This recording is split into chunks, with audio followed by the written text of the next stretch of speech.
ఎలియాస్లో ఇల్లు కొన్నారండి, ఓకే. రేపు పిల్లల హైయర్ ఎడ్యుకేషన్కి వచ్చింది, మళ్ళీ లోన్కి వెళ్తాం కదా, మళ్ళీ ఎప్పుడు బయటపడతారండి ఆ ట్రాప్లో నుంచి? So loan is the pressure అంటారా, లేకుంటే పిల్లలు మంచి చదువుకోవాలి అనే దాంతో ఒక ప్రేమ కనిపిస్తుంది? న్యూ లగ్జరీ ఏంటో తెలుసా మేడం? ఇప్పుడు డెట్ ఫ్రీ లైఫ్, అప్పు లేని జీవితమే న్యూ లగ్జరీ. ఓకే.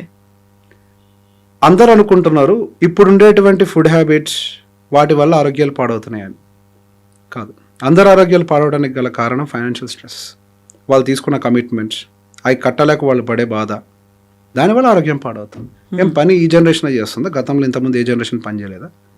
బుర్ర పెట్టి పని చేసిన వాళ్ళు ఎవరు లేరా? మనం ఒక్కళ్ళమైన బుర్ర పెట్టి పని చేసేది. The only difference is stress. Work చేస్తే స్ట్రెస్ వస్తుందని ఎవరు చెప్పారండి? ఇష్టంతో వర్క్ చేస్తే వర్క్ ఇస్ నెవర్ స్ట్రెస్. అది వెంటనే పోతుంది కూడా, గంట సేపు రెస్ట్ తీసుకుంటే. మనం ఒంట్లోంచి పోని స్ట్రెస్ ఏది? Financial stress. ఎంతమంది ఐటీ ఎంప్లాయీస్ అండి ఒక ఉద్యోగం మారాలి, నాకు అక్కడ నచ్చట్లే, నన్ను హెరాస్ చేస్తున్నాడు వాడు అక్కడ కంపెనీలో ఉన్నోళ్ళు, కానీ ఉద్యోగం మారాలి. ఇప్పుడు ఉద్యోగం మారాలి అని అంటే రిజైన్ చేసి బయటికి వెళ్తే 3 నెలలు టైం పట్టుద్ది. నాకు 3 నెలలు నా దగ్గర డబ్బులు లేవన్న భయంతో ఆ హెరాస్మెంట్ని తట్టుకుంటూ పనిచేసే వాళ్ళు ఎంతమంది ఉన్నారు? ఎందుకు? Because of EMI. ఒక ఆయన అన్నాడు, ఒక ఐటీ మేనేజర్ నా దగ్గరికి కొత్త కుర్రోళ్ళు వస్తుంటారండి, అన్న నాకు జాబ్ మీద ఇంట్రెస్ట్ రావట్లేదు అని అంటే, ఒక ఈఎంఐ తీసుకుని ఆటోమేటిక్గా వస్తుంది. బానిసత్వం.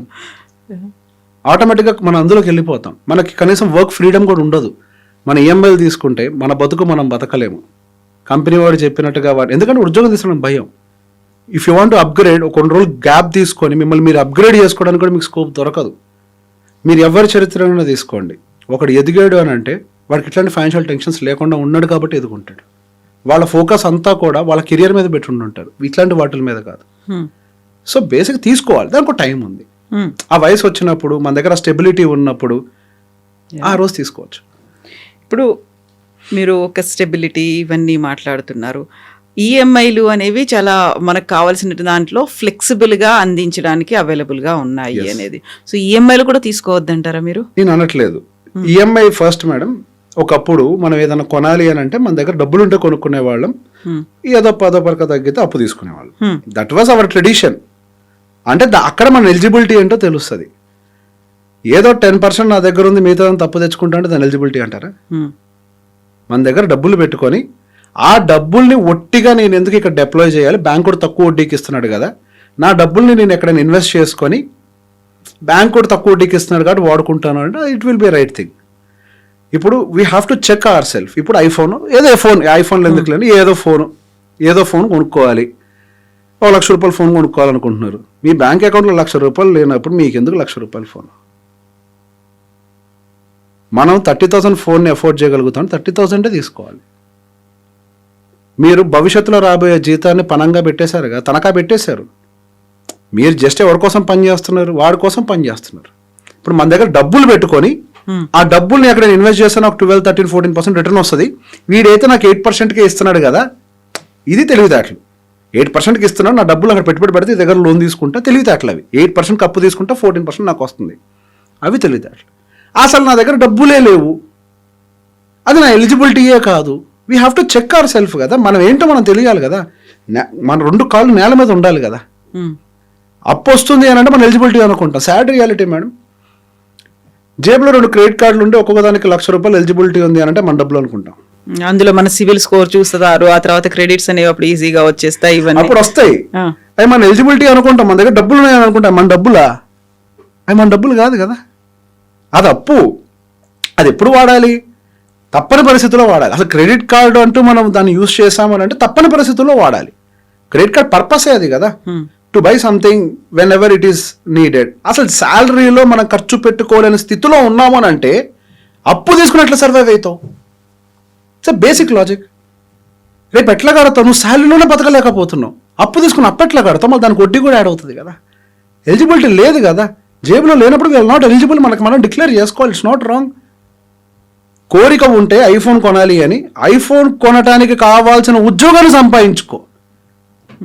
ఒక ఐఫోన్ ఏంటి, ఇంటి మొత్తానికి ఐఫోన్ లేగలుగుతావు, లైఫ్ లాంగ్ ఐఫోన్లో కొనగలుగుతావు. ఈరోజు ఒక ఐఫోన్ కొంటే నీ జీవితం అయిపోయినట్టేనా, నువ్వు ఎదిగినట్టేనా?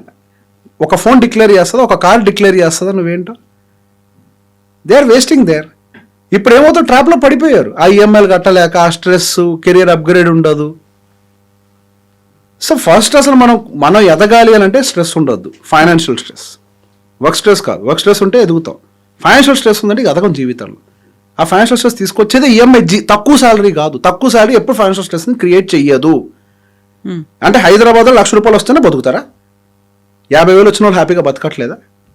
Salary will never create financial stress. మనం తీసుకున్న అప్పులు క్రియేట్ చేస్తాయి. ఈఎంఐలు, కమిట్మెంట్స్ అవి క్రియేట్ చేస్తాయి స్ట్రెస్ని. సో బేసిక్ అప్పు తీసుకునేటప్పుడు మనం ఏదో ఒక ర్యాండమ్ లెక్కేస్తాం. 1,00,000 వస్తుంది జీతం, ఇంటి ఖర్చు 50,000, 50,000 మిగులుతున్నాయని. అసలు నీకు 50,000 ఖర్చు అవుతుంది అనే విషయం నీకు ఎవరు చెప్పారు? అరే ఇది నా లైఫ్, నాకు తెలియదు 50,000 అవుతుందని నీకు తెలియదు. That is a sad reality. వాళ్ళ ఖర్చు ఎంతో కూడా వాళ్ళకి తెలియదు. ఇప్పటికిప్పుడు మీరు ఎప్పుడు మీ ఆఫీసులో ఒక ఎక్సర్సైజ్ కండక్ట్ చేయించండి, మీ ఖర్చులు రాయండి అని అందరు తప్పులు రాస్తారు. మీ చుట్టూ ఉన్న వాళ్ళు ఎవ్వరికి కూడా వాళ్ళ ఖర్చులు ఎంతో తెలియదు. ఏం లెక్కేస్తారు? మహా అయితే నెల ఖర్చు, నెల రెంట్ ఎంత, నెల కరెంట్ బిల్ ఎంత, నెల గ్యాస్ బిల్ ఎంత, నెల కూరగాయల బిల్ ఎంత, అంతే లెక్కేస్తారు. అదేనా మన లైఫ్ ఎక్స్పెన్స్? పిల్లలు స్కూల్ ఫీజుని కన్సిడర్ చేయరు. మనం పండగ వస్తే ఇంటికి వెళ్తూ ఉంటాం, ట్రాన్స్పోర్ట్ ఛార్జెస్ని కన్సిడర్ చేయం, ట్రావెల్ కాస్ట్ని. పండగలకి బట్టలు కొనుక్కుంటాం, కన్సిడర్ చేయం. సంవత్సరంకి ఒకసారి ఇన్సూరెన్స్లు కడతాం, కన్సిడర్ చేయం. డొనేషన్స్ లాంటి హ్యాబిట్స్ ఉంటాయి, కన్సిడర్ చేయం. యాన్యువల్ ఎక్స్పెన్సెస్ ఎన్నో వస్తూ ఉంటాయి, కన్సిడర్ చేయం. 3 సంవత్సరాలకు ఒకసారి ఫోన్ పాడవుతుంది, మరి అది కూడా మంత్లీ బడ్జెట్లోకి రాసుకోవాలి కదా. కొద్దిగా దాచుకుంటేనే కదా 4 ఏళ్ళకి ఒకసారి ఫోన్ కొనుక్కునేది. ఇంట్లో ఏదో ఒక ఐటమ్ పోతుంది, ఇవన్నీ ఎక్స్పెన్సెసే కదా. అందుకే అందరూ అంటుంటారు, అరే నాకు ఎంత ఆలోచించినా డబ్బులు ఎందుకు సరిపోవట్లేదో నాకు అర్థం కావట్లేదు అంటారు. ఎందుకంటే నీకు బడ్జెట్ చేసుకోవడం తెలియట్లేదు. నువ్వు బడ్జెట్ తప్పు చేస్తున్నావు. నువ్వేమనుకుంటున్నావు? 1,00,000 వస్తుంది, 50 ఖర్చు కదా, 50 ఈఎంఐ పెట్టుకుంటాను అంటున్నావు. ఇక్కడే ట్రాప్ అయిపోతావు. ఫస్ట్ మన బడ్జెట్ని కరెక్ట్గా ఐడెంటిఫై చేయాలి. సాడ్ రియాలిటీ ఈజ్, నేను ఏదో బతుకుతున్నాను అని అనుకోవడానికి హైదరాబాద్ 75,000 ఖర్చు అయింది నెలకి. జస్ట్ నేను బతుకుతున్నాను అనుకోవడానికి, కంఫర్టబుల్గా కాదు.